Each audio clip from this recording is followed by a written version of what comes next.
In 2003, Criterion Games began developing Burnout 3 Takedown as a follow-up to their first two Burnout games, obviously Burnout 1 and 2. Now these two games are obviously very successful, hence why they made a third version of the game. However, I feel like Burnout 3 Takedown perfected the formula of just complete chaos, sensation of speed, and ultimate carnage, to be honest with you.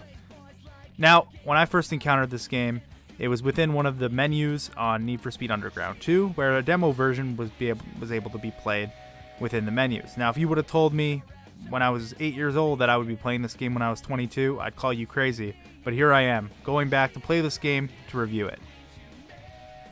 Here at MCB TV, we grade games on 5 categories: gameplay, graphics, sound, soundtrack, and replayability.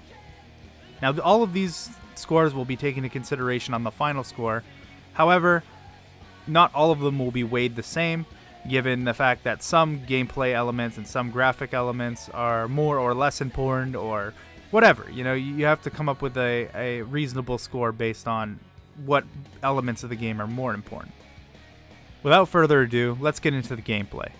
Now, honestly, the gameplay fundamentals are very, very, very sound on this game. The steering feels super precise. It feels like you can really guide the car exactly where you want it most of the time. Except around corners, the cars are really stiff and they don't handle very well and they don't turn.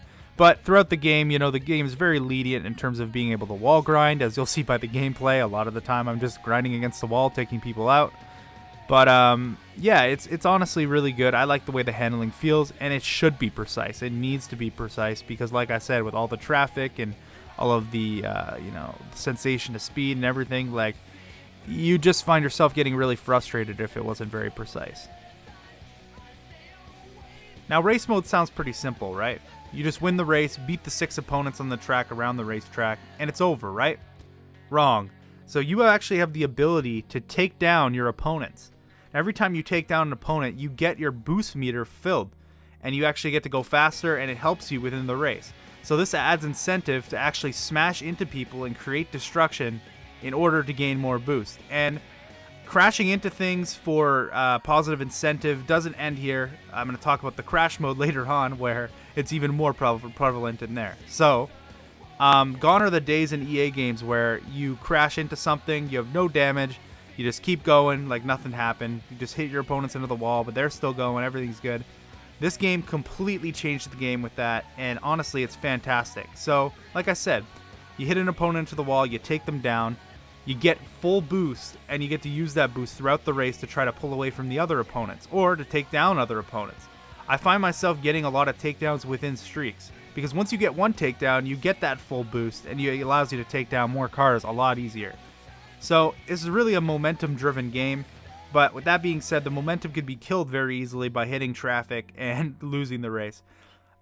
This becomes a problem near the end of the game in a lot of the race events, where there's rubber banding for the opponents. So basically you get really far ahead and the opponents are getting some mythical boosts to catch up to you because the game wants it to be fair. But God forbid if you crash and you fall 16 seconds behind, you are stuck 16 seconds behind and you might as well just restart the race. So definitely there is a risk-reward factor, and near the end of the game, you may actually want to risk a little bit less just to be, on the safe side, so you don't have to restart every fucking 2 seconds, which is quite annoying at times. But at the end of the day, I feel like the race mode is fantastic. Next thing I want to talk about is my personal favorite game mode in this game, Road Rage. Now, Road Rage is similar to the race mode where you drive around the same tracks. However, it is not a race. You will have these opponents with blue arrows above their names trying to take you out at all costs, and your job is to try to take them out at all costs. And they will keep respawning in unlimited numbers, and basically you have to try to take down as many as you can within the time constraints. In the single player, there is no time constraint. You just go until your car is critically damaged, and you're done. But in the World Tour mode, of course, you have to have a time constraint. You have to get a certain amount of takedowns in a certain period of time. And honestly, it's pretty fantastic and pretty fun. So, this is honestly my favorite game mode of the entire game, because you're just constantly boosting, you're constantly killing other cars, and that's kind of this game's party piece, so, I mean, honestly, it's the best. I also forgot to mention, once you beat these events, you get either a gold, silver, or bronze, and race is pretty straightforward. If you win, you get gold, second, silver, third, bronze. However, In Road Rage, you have a certain takedown number that you have to reach. Let's say I get 25 takedowns, I get the gold. I get 17 takedowns, I get the silver. I get 12, I get the bronze. So it's kind of similar to something like that. It honestly works well. I feel like never feel like I'm getting screwed by trying to get a gold medal a lot of the time with these Road Rage and race events. So honestly, it's actually pretty fun. Last but not least, we must talk about Crash Mode. Now, Crash Mode is very, very interesting in the sense that basically you have a amount of money that you are supposed to make within this crash event. And ideally, in real life, if you were to like go into a pile of traffic and crash a bunch of cars, you'd spend your whole life trying to pay it off, right? Well, in this game, you crash as many cars as you can, you get money. So basically, you just drive into a pile of traffic, try to collect your multipliers that are scattered throughout the event, and there's actually a nice amount of strategy to trying to get that ×4 multiplier and still crash a lot of traffic and block both lanes of the road. It's actually really a lot of strategy, but it is, at the end of the day, friggin' stupid. You can honestly control the crashes in midair. You can control the crash after like you moved. You could blow up in extra time. It's absolutely insane, and it's actually pretty damn fun too. It does become a bit of a drag in the Burnout 3 World Tour mode, considering over half of the events are all crash mode events. They all offer something a little bit different, which is kind of cool, and I think they were a welcome addition to the game, and I don't think any game has done it better than Burnout 3 since. Last thing I want to talk about really quickly is track design.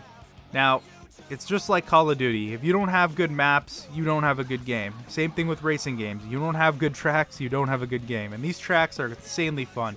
Like I said, most of them are really tight city roads where you're weaving in and out of traffic. In terms of grinding walls, it's really lenient because it understands that, the game is ridiculously hard. Like, if you hit a wall, it is an arcade game at the end of the day, and it doesn't need to be uber realistic. And I think this is a great game in terms of its physics and the way it feels around the tracks. So, honestly, I can't complain about that. As far as the score for gameplay, I'm going to give it a 10 out of 10. Honestly, one of the best games I've ever played in terms of just core, fundamental, fun gameplay. Ignore the story aside, like there's no story in the campaign. Some people might look at that as a problem, but I don't. It's just friggin' fun, straight to the point, and absolute madness. Now, graphics, I try not to grade graphics based on modern standards just because I know it's a little bit unfair to compare these games to much newer games. But if you look back at 2004, you look back at games that were developed in 2003, honestly, I think this game holds up pretty damn well. There are a few games that definitely hold a candle to it. It's not the best graphically incredible game when you look at it. But in terms of the polish that the crashing has and the way you feel when you're driving and the sensation of speed, as I mentioned, I can't give this any lower than an 8 out of 10, and that's what I'm going to give it. Graphics, 8 out of 10. Alright, so sounds. Now, the sounds within this game are extremely, extremely satisfying.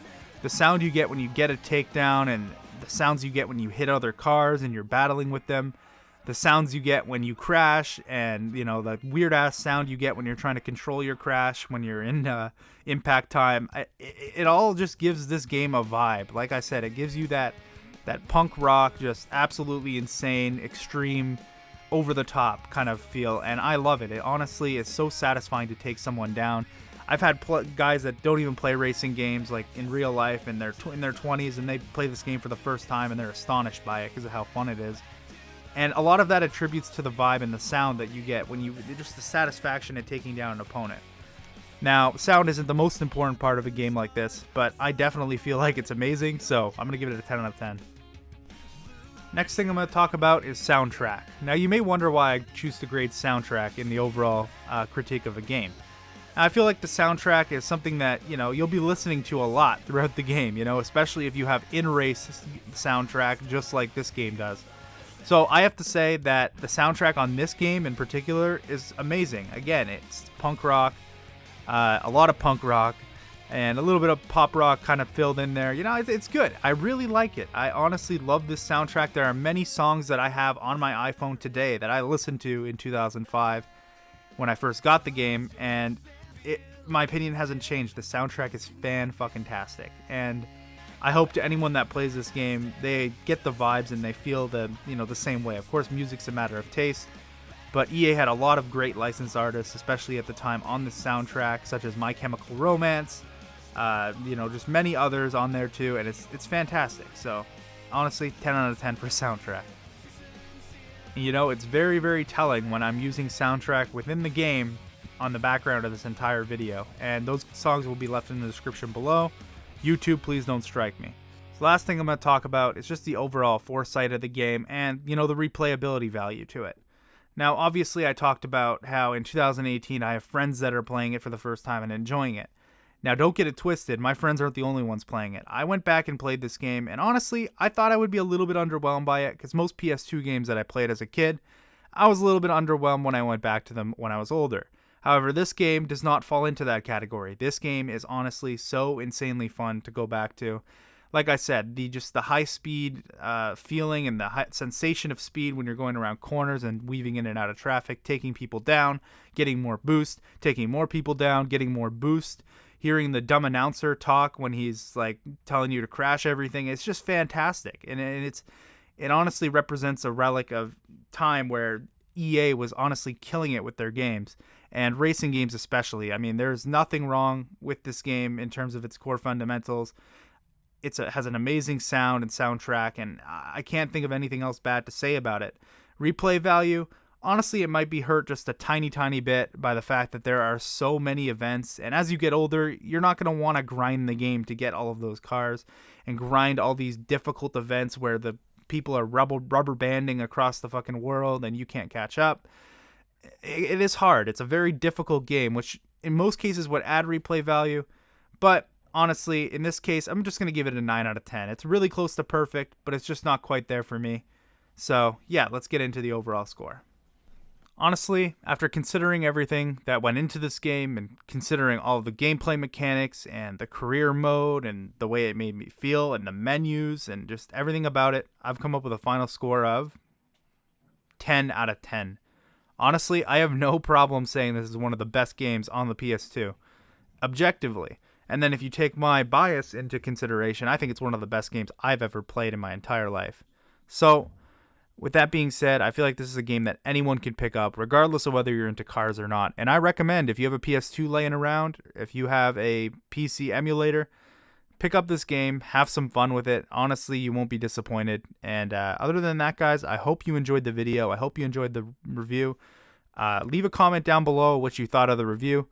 And honestly, I'll be checking all the comments. We'll be replying to them. So let us know. It's been your boy Bobby, and I'm out. Peace.